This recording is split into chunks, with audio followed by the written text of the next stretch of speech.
Simpson.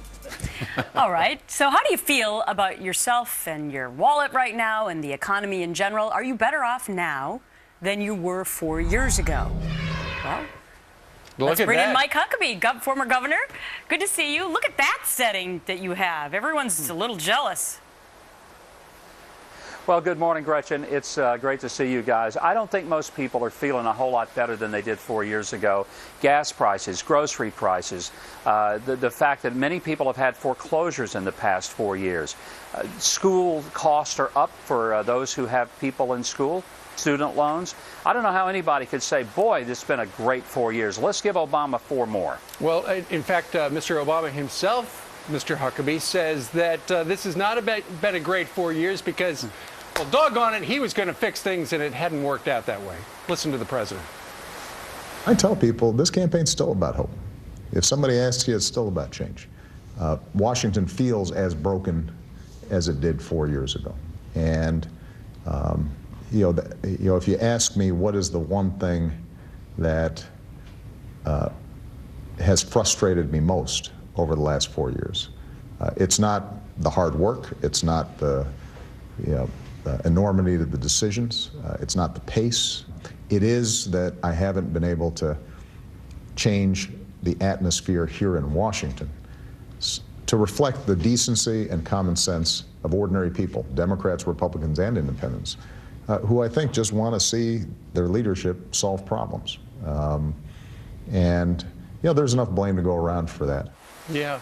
Mike, the president says, he hasn't been able to achieve what he wanted to. But if the presidential election were based on this one question, are you better off today than you were 4 years ago? Probably Mitt Romney would win. But instead, the Obama administration and campaign, rather than talking about the economy, they're talking about outsourcing, what Mitt Romney did 20 years ago, all that other stuff. A lot of distractions. There are a lot of distractions, Steve, and I think one of the things that the Romney campaign has got to point out is that things aren't better because the Obama leadership has been a failure. On the economy, he promised that we would be down to 5.6 unemployment. We're still stuck at 8.2, despite having spent $862 billion on the Porculus bill that didn't really do a whole lot other than put some cash in his cronies' pockets. This is a presidency that has had a lot of trouble because it didn't have the necessary executive experience to understand how the process works. He can't blame the Republicans because he can't even get things through his own Democratic Congress. For example, he hadn't had a budget that got a single vote on the Senate floor. Yeah, I was just surprised, though, by that comment, Governor, because the whole campaign for Barack Obama in 2008 was hope and change, and how he was going to be this transformational president. He was going to do it differently than anyone had ever before. And quite frankly, that is why a lot of people voted for him. Some Republicans voted for him. A lot of independents did because they wanted to believe in that. So to admit that he didn't achieve that was stunning to me. I wondered if there was some campaign aide that was having to clean up the puddle around his place where he was standing as soon as Obama said that on the camera, because that is the kind of moment where you say, oh, he didn't say that, did he? Right. He really didn't. Because let me tell you, you're going to see that in some campaign commercials between now and November, there's no doubt. I mean, he basically gave the reason why he shouldn't be reelected in that one statement. Hey, Governor, I think he actually even one-upped that with this statement right here. Take a listen to the president just from a couple days ago. There are a lot of wealthy, successful Americans who agree with me because they want to give something back. They know they didn't. Look, if you've been successful, you didn't get there on your own. You didn't get there on your own. I'm always struck by people who think, well, it must be because I was just so smart. There are a lot of smart people out there.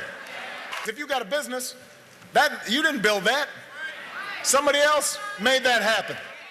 Governor, I can't remember a statement he's made in the last 4 or 5 years that has created more outrage among Americans than that one right there.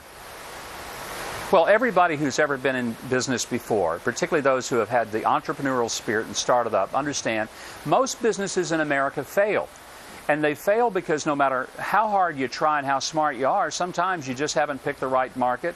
And the fact is, when someone succeeds in business, they did work hard. And they had to be fortunate. They had to be pretty smart to get there. This is ridiculous. I agree with you, Eric. Of all the things that he said, I think this was the most ridiculously absurd thing that he has ever said, ever. And I was pointing out earlier that I think it rivals the Joe the Plumber comment when he was campaigning last time. Do you think that it will pick up and have legs like the Joe the Plumber did? Absolutely it will, Gretchen, and I'll tell you why. Because all across America there are small business owners who are struggling to keep the doors open. They've been hit in the teeth by Obamacare. It's going to cost them money. They're middle class. There are people who can't hire the people they need because they don't have the money because of taxes and regulation and the threat of more. Those are middle class people. When Obama goes out there and says he's for the middle class, what he doesn't understand is most of small business owners in America are middle class, and he's doing everything he can to disparage the hard work they do every day. And you've got groups like NFIB and the Chamber who are pushing back appropriately and unbelievably strong against this ridiculous statement by the president. Forget disparaging, Governor. He took credit. He's taking credit for everyone else's hard work. It's absolutely insane. You know, if he'd have just said, people work hard and they succeed because they work hard. There's a point for government to build the roads and the bridges and the fire stations. We'd get that. Right. But he didn't say that. He didn't stop there. He made it as if that if you're a success in business, it really wasn't anything you did. Exactly. It was because Uncle Sugar took care of you. And I think people are outraged by that. Wow. Yeah, that he sounds did. better than Uncle Sam. He certainly did take, he did step in it. All right, Mike Huckabee is live from the Panhandle of Florida. Governor, could you stick around a couple of more moments, pour yourself a pina colada or whatever you drink there on the beach?